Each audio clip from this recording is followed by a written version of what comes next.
유용호입니다. 우선 좀 개인적인 사정으로 늦게 참석을 해서 죄송하다는 말씀드리고요. 그리고 우리 남 교수님께서 너무 관찰에 말씀해 주셨는데, 제가 사실 이런 자리에 지정 토론자를 이렇게 말씀드리기에는 좀 전문성이나 이런 것도 많이 부족합니다. 그래서 마음부르는데, 우리도 존경하는 대선배님 남 교수님께서 말씀하셔가지고 종을 떠올리셔가지고 제가 이제 나왔는데요. 부속 업체만 몇 가지 점을 좀 말씀드리고 있습니다. 앞서 송 교수님께서 말씀하신 부분은 겹치는 부분도 있는데요. 우선 현실적으로 한계는 많지만 일각에서 말씀하시는 우리도 핵을 가져야 된다, 개발해야 된다는 주장에 일부 이제 공감할 수밖에 없는 현실을 제가 두 가지 점을 좀 말씀드리고 싶습니다. 이 하나는 이제 제가 국방부를 담당하고 있기 때문에 어깨너머로 지켜본 이제 우리 군의 모습, 형태와 이제 그런데 90년대 초 이후에 북한 핵 문제가 계속 불거지고 에스컬레이트가 됐습니다. 그리고 2006년과 그다음에 아시다시피 두 차례 핵실험까지 시기를 했는데, 그때 제가 지켜본 군의 모습은 어떤 면에서 참으로 안이하다, 상황을 너무나 낙관적으로 보는 거 아니냐, 그런 느낌을 이제 많이 받았어요. 예를 들면 아까 이중구 박사님 작전계획 5027 얘기를 하셨지만, 이 작전계획 5027은 이제 전면전이 발생할 경우에 한미연합 작전계획입니다. 과거에 91년 전까지 주한미군의 전술핵 무기가 있을 때는 작전계획 5027의 부록으로 이 전술핵 무기를 사용하는 이런 계획이 포함되어 있었는데, 전술핵 무기가 철수하면서 이 핵무기 사용과 관련된 이런 계획은 이제 작전 계획이 빠진 겁니다. 그런데 이제 북한이 이제 핵실험을 통해서 핵의 보유가 기정사실화 했는데도 초기에 1차 핵실험했을 때 이렇게 합참이라든지 이런 쪽에 있는 분에 여쭤보면 그 북한이 아직 사용할 수 있는 수준은 아닌 것 같다. 초보적인 원시적인 수준의 그러한 그게 아니겠느냐. 그래서 사용을 전제로 한 어떤 작전기의 수립을 해야 함에도 불구하고 좀 소극적인 이런 반응을 보시는 것도 같고요. 지금은 이제 북한의 핵무기 사용을 전제로 한 여러 가지 이제 대책들이 작전계획에 좀 포함이 된 걸로 알고 있습니다. 그런 것도 굉장히 좀 안이하게 보는 듯한 이런 행태를 보고 제가 실망합니다. 그리고 또 한 가지 느낀 점은 이제 사석에서라도 이 군인이라면 우리도 이제 가져야 되는 거 아니냐는 얘기를 할 수도 있을 텐데, 그런 얘기를 하시는 분은 제가 거의 보지 못했습니다. 너무 이 국제정치적인 안목과 시각이 뛰어나셔서 그런지 모르겠으나 그런 데서 좀 제가 아쉬운 부분이 있습니다. 두 번째는 이제 미국의 어떤 행태와 관련된 것인데, 작년에 아시다시피 이제 천안함 호치민 연평도 표적 사건 이후에 그 주한미군 사령관이라든지 이런 사람들이 아주 흥미로운 이제 행태를 보였는데, 천안함 이후에 이제 우리 군이 많이 얻어가졌죠.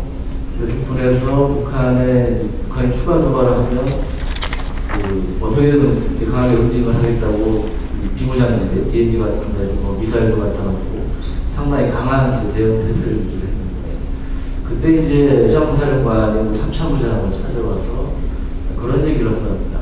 그 당시 이상훈이 참부장을 찾아와서 워싱턴에서 한국군의 이러한 기류 태도에 대해서 걱정한다. 그리고 너무 세게 이렇게 대응하는 거 아니냐, 준비하는 거 아니냐.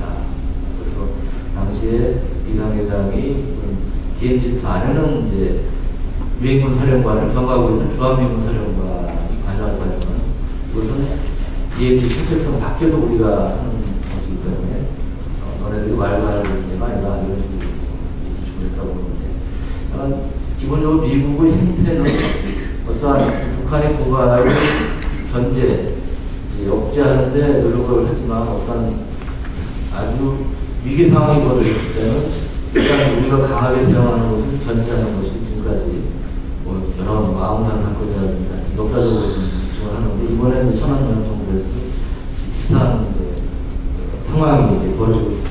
그래서 작년 연평도 도발 이후에 미국 합참의장이 우리나라에 와서 한미 합참의장 회담을 열고 그때 합의했던 것이 이 국지도발에 대해서도 한미연합 계획을 세우겠다. 좋게 표현한 미국이 그전에는 전면전 상황에만 도와주고 있다고 하다가 뭐 국지도발은 한국 너네들이 알아서 하라고 하다가 이제는 우리가 좀 도와줄게, 도와줄게 하는 식인데 그걸 달리 들여다보면 일단 국지도발에 대한 우리 강한 대응을 또 견제하는 측면이 있다는 것이죠. 그런 면에서 좀 미국을 얼마만큼 믿을 수 있느냐 그런 의문이 좀 제기되는 것입니다.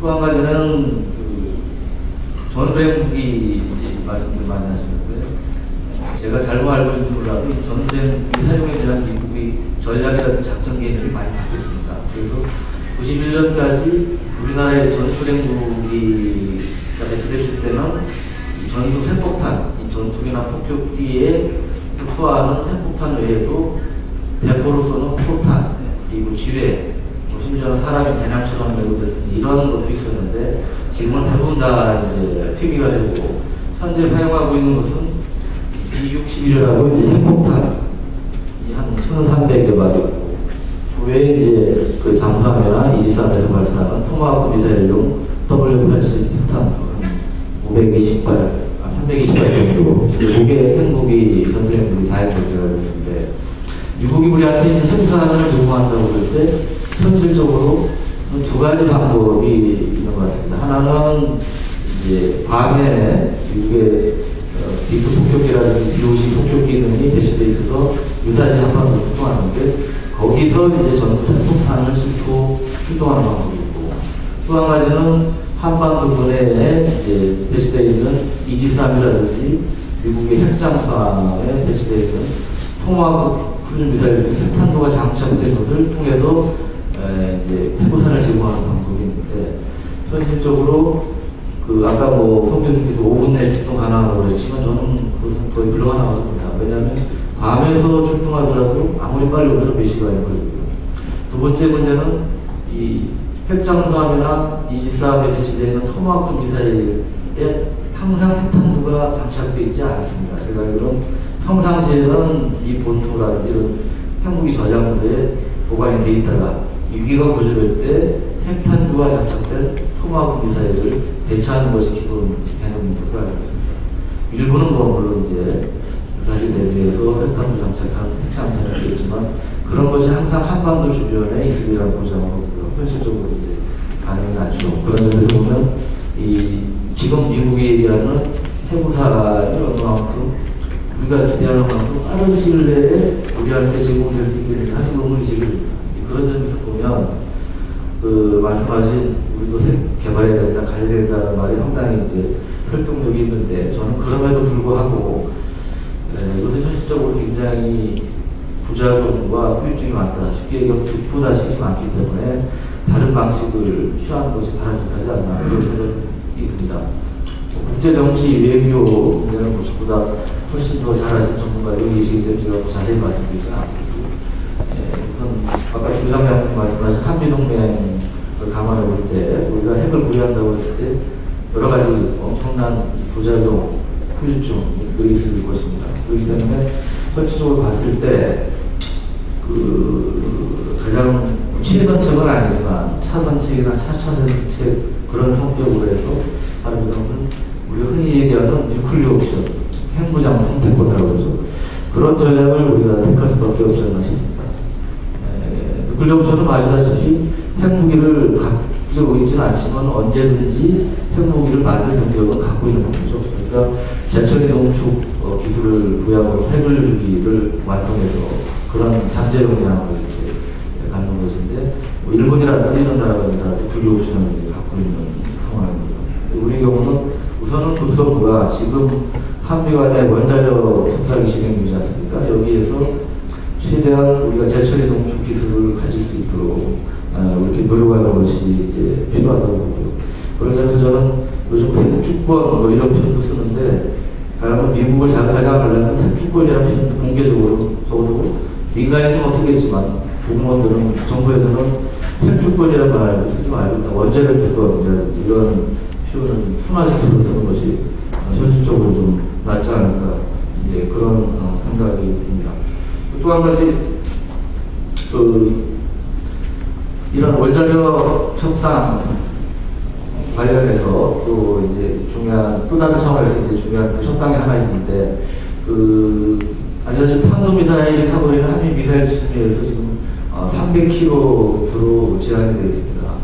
그런데 이것을 좀 늘리는 협상이 한미 간에 이제 어렵사리 시작이 됐는데, 아직까지도 미국 정부는 굉장히 소극적이라고 봅니다. 특히 미 국무 쪽에서 이제 반대하는 이유가 페타곤보다 강한 것으로 우리가 이제 듣고 있는데, 이 탄도미사일 사거리를 왜 늘려야 되느냐, 일부에서는 그런 얘기도 하시더라고요. 우리도 이제 공식 발표는 안 됐지만, 확인은 안 됐지만, 크루즈 미사일을 개발했다. 현무 3ABC라는 사거리 500에서 1500km의 크루즈 미사일을 개발을 했는데, 그 정도면 어떤 우리 용량은 갖춘 거 아니냐, 타격 능력은 갖춘 거 아니냐고 말씀하시는데, 크루즈 미사일이 이제 정확도는 뛰어나지만 이제 몇 가지 단점이 있는데, 그 중에 하나가 속도가 느립니다. 보통 초음속 이하로 속도가 느리기 때문에, 예를 들어 북한이 핵탄두를 장착한 미사일이든 뭐든 미사일을 쏠려고 그럴 때, 우리가 이제 선제 타격을 하도록 지금 작전 계획상을 브레인 모습 제가 알고 있습니다만, 선제 타격을 한다고 해도 이 크루즈 미사일이 500km, 아니 700km를 날아가려면 최소 40분 이상이 걸립니다. 말이 40분인지 40분이면 이미 북한의 미사일이 왔을 때 다음이죠. 탄도미사일의 경우는 속도가 빠르기 때문에 10분 이내에 이제 타격을 할 수 있는 것이고, 그런 등등의 이유로 해서 탄도미사일이 필요하죠. 특히 탄도미사일은 크루즈 미사일에 비해서 이 미사일 탄도 중량도 훨씬 많은 폭발물을 실 수 있기 때문에 그런 면에서 필요한 것이고요. 그런데 이제 문제는 이 미사일 협상도 잘 해야 되는데, 예를 들어 우리 정부가 나서가지고 핵 보유하겠다, 핵 개발하겠다고 그러면 아마 미국은 절대 안 해줄 겁니다. 특히 탄도미사일이 핵무기의 아주 가장 유용한 운반수단이기 때문에 이거 절대 허용해 줄 수 없죠. 그렇기 때문에 저는 지금 이런 민간 단체, 민간인, 전문가, 대학 교수님들 뭐 이런 분들이 핵 보유해야 된다 이런 주장하는 건 저는 굉장히 어떤 긍정적인 면이 많고 필요하다고 보지만, 저 정부 차원에서는 이 부분을 굉장히 신중하고 조심스럽게 접근하는 것이 참 필요하다. 그런 생각을 합니다.